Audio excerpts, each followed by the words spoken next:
Hello. Hello. কি করো পাগলি? কিছু না। তুমি? পড়তেছি। তুমি পড়তে বসো নাই কেন? আজকে আমার ছুটি।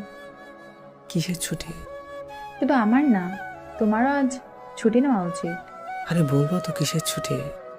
আজকে বিশ্ব শ্রমিক দিবস। তো তাই কি? তুমি কি শ্রমিক নাকি? অবশ্যই, কারণ আমিও কষ্ট করে লেখাপড়া করি আর পারিশ্রমিক হিসেবে সার্টিফিকেট পাচ্ছি, যা শুধুই কাগজ ব্যতীত আর কিচ্ছু না। তুমি পারো বটে। হ্যাঁ, শিক্ষা ব্যবস্থা যে হারে বৃদ্ধি পাচ্ছে, সে হারে আমার সার্টিফিকেট শুধুই কাজের মেয়ে হওয়ার যোগ্যতা রাখবে।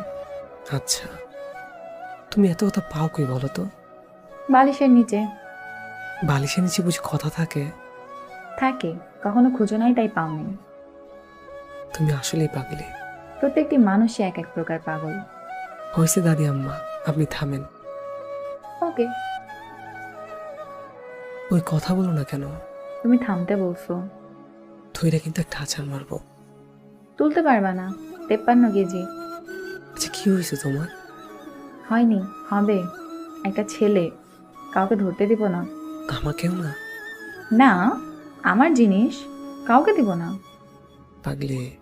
হুম। ও পাগলি। হুম। পাগলি। ও পাগলি। বলো। কি হয়েছে তোমার? বুকের ব্যথাটা বেড়েছে। খুব? হালকা। কিছু হবে না, ঘুমিয়ে যাও। ঘুম আসে না। দু চোখে রাজ্যের মরুভূমি। গান শুনবে? না, থাক। খুব কষ্ট হচ্ছে? ঘুমাবো। আচ্ছা, সাবধানে থেকো। রাতে ঘুম ভাঙলে কল দিও। হুম। ভালোবাসি। ঘুমিয়ে পড়ো। ঘুম কি সত্যি আসে? রাজ্যের সব মন খারাপ যে এই রাতে বাসা বাঁধে। দু চোখে শান্তির ঘুম যে আমার বড্ড বেশি প্রয়োজন।